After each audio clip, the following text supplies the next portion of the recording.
Bienvenue en masterclass. Je suis Caroline Lugan, fondatrice de Captain Sophro, sophrologue, coach comportemental et instructrice MBSR. Chez Captain Sophro, notre approche est globale.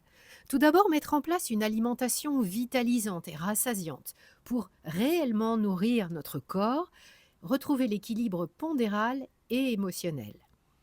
Ensuite, gérer les manifestations du stress avec des techniques douces et efficaces comme la sophrologie et le yoga nidra. Et enfin, apaiser la turbulence des pensées pour établir un socle cognitif empreint de clarté. Tout au long de nos activités, je vous invite à bien comprendre le fonctionnement de notre corps pour apprendre à bien nous connaître et mettre en place un mode de vie sain, source de santé et de bien-être. Aujourd'hui, je vais vous emmener en voyage. Un voyage à l'intérieur de votre intestin où se tapit un petit monde insoupçonné, peuplé de micro-organismes. Invisible à nos yeux car il est composé de minuscules bactéries, spores, levures, de virus bactériophages et de protozoaires, mais également de champignons. Il joue un rôle cardinal dans notre santé. Au cours de cette masterclass, nous allons faire connaissance avec notre microbiote et découvrir pourquoi il mérite toute notre attention et comment nous pouvons en faire un allié performant. Nous regarderons également de plus près ce qui peut le mettre en danger et comment le préserver. Qu'est-ce que le microbiote ? Imaginez votre corps comme un vaste univers grouillant de milliards de micro-organismes. Tous ces petits êtres microscopiques forment des écosystèmes complexes appelés microbiotes. On les retrouve dans différentes zones de notre organisme, dans le nez, la bouche, la peau et surtout dans notre intestin. Leur poids total est évalué à plus de 2 kilos. Rendez-vous compte, c'est plus lourd que notre cerveau. Nous allons explorer ensemble le microbiote intestinal, un véritable chef d'orchestre pour notre santé. Saviez-vous que pratiquement 80% des bactéries de notre corps s'y sont installées ?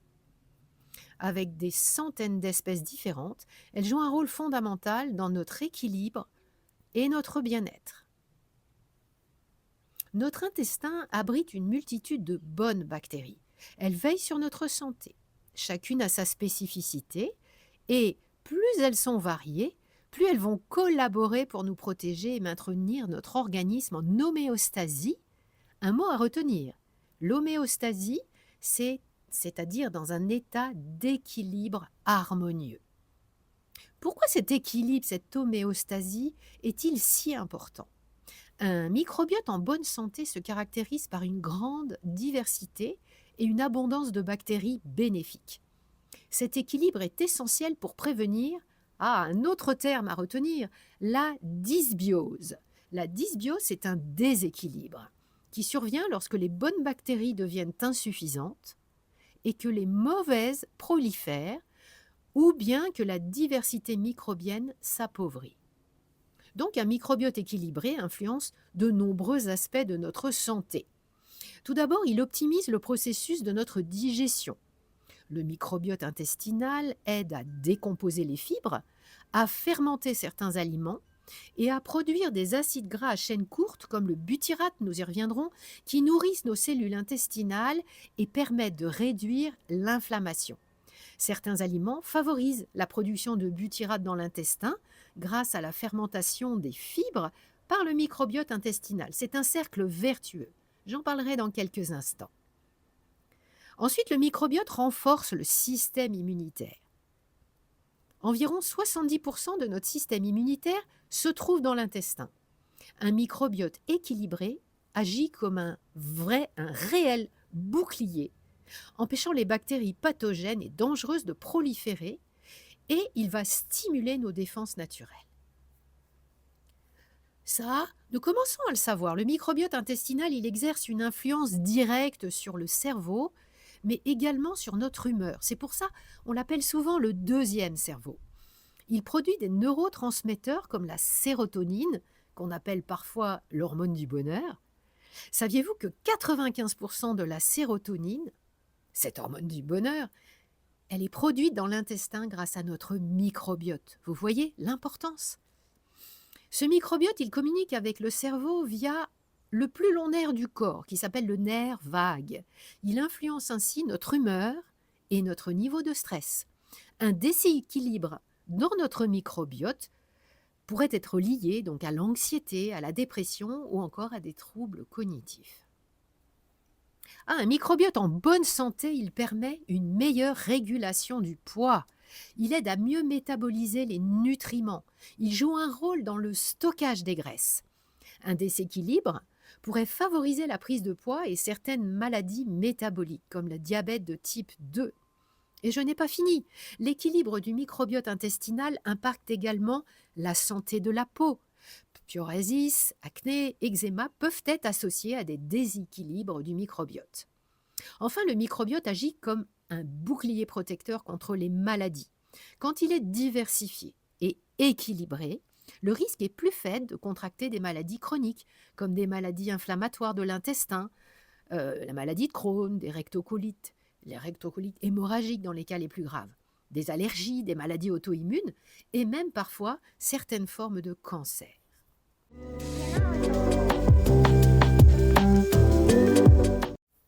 Posons-nous la question, notre microbiote est-il en danger?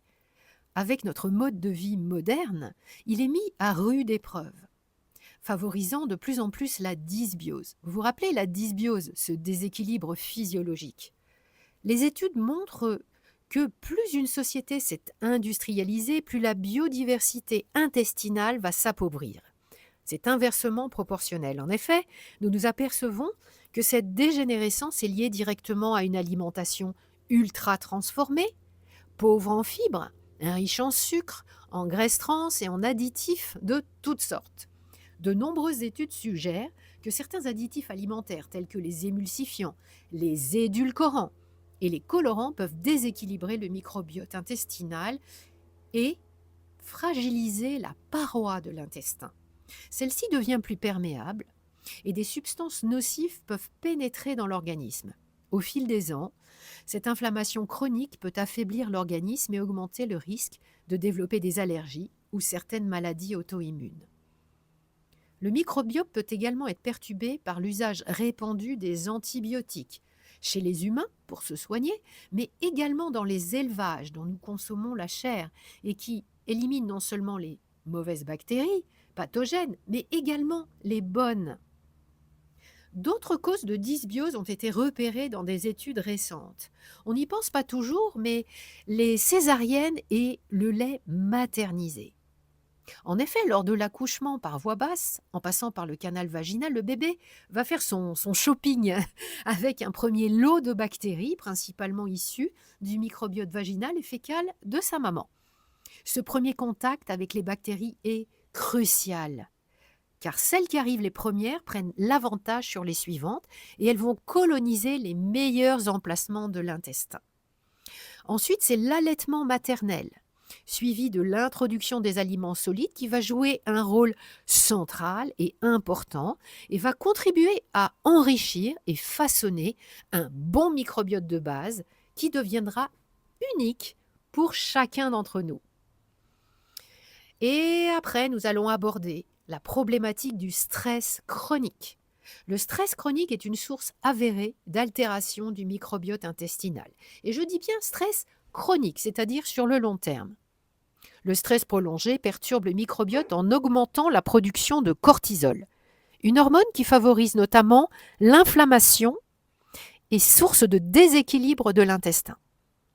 Vous l'avez peut-être remarqué, le stress a aussi tendance à provoquer des envies de sucre. Ce sucre qui va nourrir les mauvaises bactéries. On se retrouve alors malgré nous dans un cercle vicieux.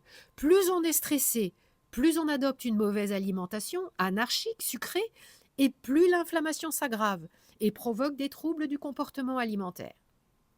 Pour briser ce cycle, il est essentiel d'apprendre à retrouver un équilibre intérieur, psychique, mental, émotionnel, avec un accompagnement par un professionnel qualifié. En tant que sophrologue, je constate fréquemment que chez mes clients en surpoids, Le stress est un facteur aggravant tant pour les troubles du comportement alimentaire que l'apparition de troubles digestifs ou intestinaux.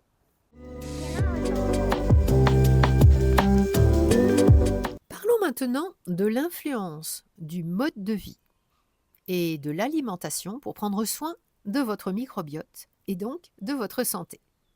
Le saviez-vous, moins de 10% de notre microbiote est influencé par notre patrimoine génétique, le reste pouvant évoluer en fonction de différents facteurs extérieurs. C'est ce qu'on appelle l'épigénétique. Et tout commence dans l'assiette. Voici les incontournables à intégrer à votre alimentation au quotidien. Connaissez-vous la règle des 3 P? Non? Alors découvrons-les ensemble. Les probiotiques, les prébiotiques et les polyphénols. Commençons par les probiotiques. Ces organismes vivants y participent grandement. Ils sont impliqués dans le métabolisme des vitamines et des neurotransmetteurs, au bon fonctionnement du système immunitaire, et ils diminuent l'inflammation. Ils sont souvent fermentés. On les trouve dans le chou, le yaourt, la kombucha et le kéfir par exemple. Les prébiotiques. Ils nourrissent les micro-organismes utiles pour l'intestin et les aident à prospérer. Les probiotiques. Ils contiennent des fibres, un excellent carburant pour le microbiote. 25 grammes par jour sont recommandés par l'Organisation mondiale de la santé et pourtant, rares sont les Européens qui atteignent ce score. Je vous rappelle que les fibres ne sont pas digérées par votre estomac ni par votre intestin grêle, elles arrivent intactes dans le côlon où elles deviennent la nourriture préférée de vos bactéries intestinales. Elles vont alors pouvoir faire fermenter ces fibres et produire les fameux acides gras à chaîne course comme le butyrate, vous vous rappelez, si bénéfique à notre santé. Notez bien, on les trouve dans les légumes, les fruits, les légumineuses, les oléagineux, les graines et les céréales non raffinées. Les polyphénols maintenant, ils aident à développer les micro-organismes nécessaires à la santé de vos hormones. Ces composés stimulent les bonnes bactéries de l'intestin et augmentent la diversité du microbiote. Les aliments les plus riches en polyphénols sont les fruits rouges, par exemple cassis, myrtille, framboise, les cœurs d'artichaut, les choux de Bruxelles, les olives, le café, le chocolat noir avec un minimum de 70% de cacao, le thé noir et le thé vert, et certaines épices, le curcuma, le clou de girofle, l'origan et la cannelle. J'aimerais maintenant vous partager quelques conseils pour booster vos apports en fibres. Préférez les fruits et les légumes bruts, bio, crus ou cuits à la vapeur douce pour préserver toutes leurs vitamines et la qualité de leurs fibres. Privilégiez les céréales bio, riches en fibres, comme le riz complet, le petit épeautre et le quinoa par exemple. Vous pouvez inviter des légumineuses 2 fois par semaine dans votre assiette, pois chiches, haricots, lentilles, fèves. Mon conseil pour les rendre plus digestes, trempez-les dans l'eau pendant 1 nuit avant la cuisson. Pensez à les rincer 2-3 fois. Et au moment de cuire, ajoutez 1 cuillère à café de cumin ou bien de bicarbonate alimentaire dans l'eau de cuisson. Consommez les féculents qui ont été cuits la veille. Lorsqu'ils sont refroidis, ils contiennent davantage d'amidon résistant, un type de fibre qui nourrit les bonnes bactéries de votre intestin. Et une astuce que je vous partage, vous pouvez faire gonfler des graines de lin, de chia ou de psyllium brun, idéal pour le transip, dans un liquide avant de les consommer. Ça peut être du lait d'amande, du lait ou même de l'eau. C'est magique pour les transits paresseux.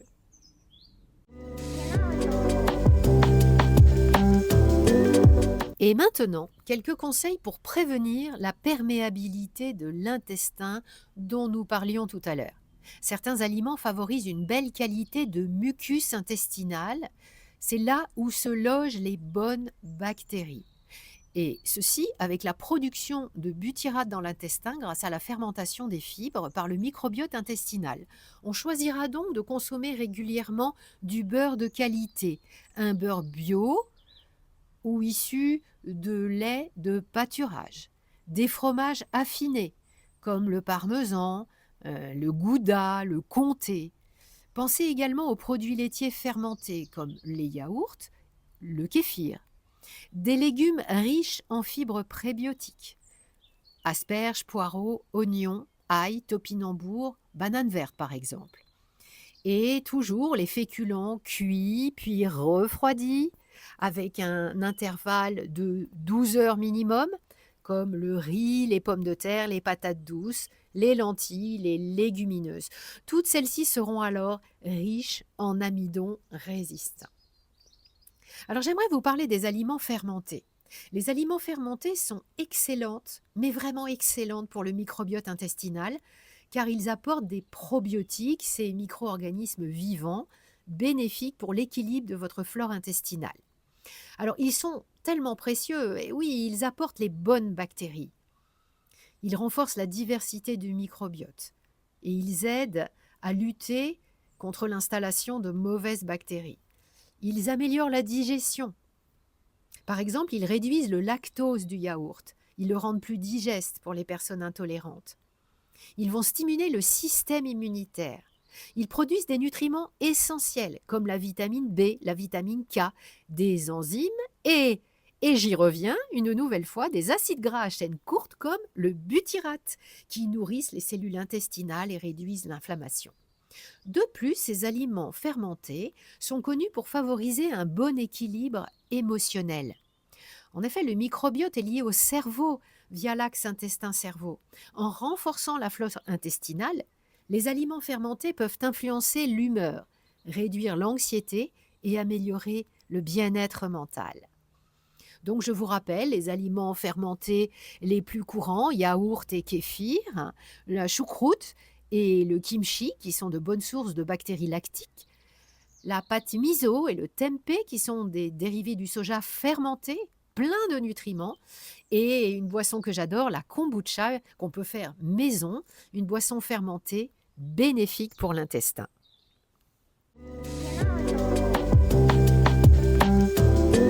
Maintenant, un autre facteur qui nuit à notre microbiote, c'est la sédentarité. A l'inverse, l'activité physique stimule la richesse et la diversité microbienne, favorisant la production de précieux acides gras à chaîne courte dont nous n'arrêtons pas de parler. C'est une relation gagnant-gagnant. L'activité physique stimule le microbiote qui, en retour, produit des substances qui boostent notre énergie et nos performances physiques, nous donnant encore plus envie de bouger. L'essentiel, c'est la régularité. Bougez chaque jour avec des activités simples mais régulières auxquelles vous prenez plaisir. Pour ma part, j'adore marcher, promener mes chiens en forêt, nager et la pratique du yoga. Maintenant, peut-être avez-vous entendu parler du jeûne intermittent. Alors, en jeûnant une partie de la journée, vous allez nettoyer vos cellules et cela bénéficie aussi à l'intestin. Il peut se reposer, se régénérer. La muqueuse peut se réparer et cela permet aux bons micro-organismes de proliférer. On peut dire que si notre intestin était un jardin, on pourrait dire que le jeûne est un outil idéal pour biner, aérer la terre et arracher les mauvaises herbes. Ainsi, le sol devient plus fertile et réensemencé avec de belles plantes, donc de beaux micro-organismes qui vont nous aider à entretenir l'homéostasie. Les aliments riches en prébiotiques et en probiotiques sont vos plantations, celles que vous voulez voir prospérer. Un point que je voulais aborder avec vous également dans l'environnement, dans l'épigénétique, le sommeil. Le manque de sommeil ou un rythme de sommeil irrégulier peuvent perturber l'équilibre de notre microbiote.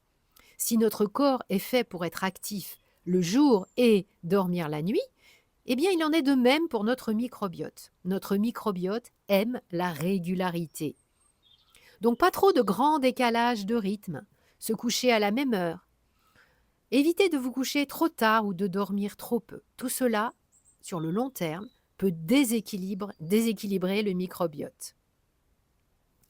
Nous arrivons au terme de cette masterclass et je tiens à vous rappeler les clés d'un microbiote en bonne santé. S'il faut commencer par 2 axes, je vous inviterai à prendre soin de votre assiette et de votre stress. Diversifiez votre alimentation avec des aliments sains, de saison, de proximité et si possible bio. Oubliez les aliments ultra transformés. Définitivement. Et retrouvez l'équilibre et l'harmonie dans vos comportements alimentaires. Commencez peut-être par cuisiner maison, une fois, 2 fois, puis de plus en plus souvent. Le stress chronique maintenant, il a un impact très toxique sur le sommeil, l'humeur, le poids et la qualité de vie. Tournez-vous vers un professionnel qualifié qui saura vous accompagner vers le mieux-être. Je propose des protocoles de sophrologie pour revenir à l'équilibre pondéral et émotionnel. Je vous invite à me rendre visite sur mon site captainsophro.fr où vous découvrirez mon approche qui s'intéresse à la mise en place au quotidien d'un tel équilibre. J'espère que cette masterclass vous aura sensibilisé sur l'importance de prendre soin de nos 2 kilos de petites bactéries amies qui vivent au sein de nos intestins, et ceci au travers d'un mode de vie plus qualitatif et plein de sens.